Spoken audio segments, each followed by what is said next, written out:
As ever, the appalling catastrophes that befall us, whether these are terrorist events like the shooting in Moscow the other day at the Crocus City Hall, or whether it's like the Baltimore Bridge being hit and falling down, killing 6 people, your heart sort of goes out to the individuals who are named and the individual stories that very slowly come out.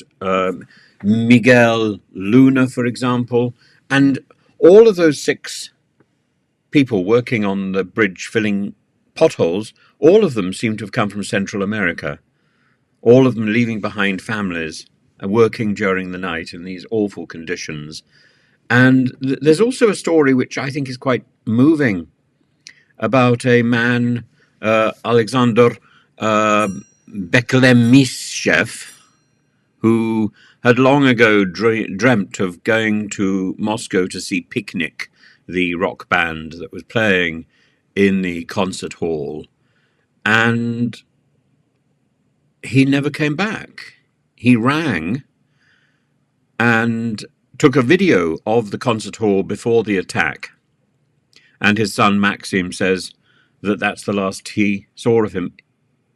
It is so sad that these people are dying so far from home by chance because of, in the case of Moscow, a lack of security, disdain for any security advice which comes from elsewhere, and in the US because,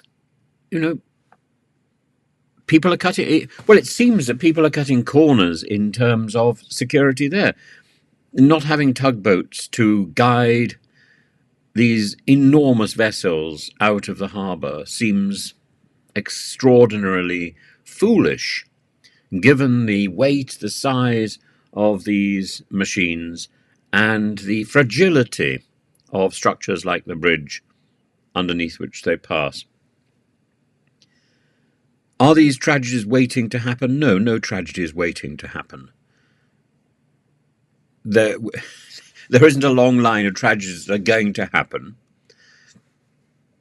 Tragedy, we go out of our way, surely, to try to avoid tragedies, to take special care, to build up protections, if necessary, to take out insurance. But insurance is a last resort. What we want to do is to make sure that the accidents never occur. And an accident like the bridge is one thing. An accident like the shooting in Moscow is something utterly heinous. And I hope these things can be... I hope we can learn from these things, but there is a tendency for newspapers and for governments to focus rather more on who is to blame rather than the families who are left behind, the families who have lost their loved ones in these dreadful events and in such awful circumstances.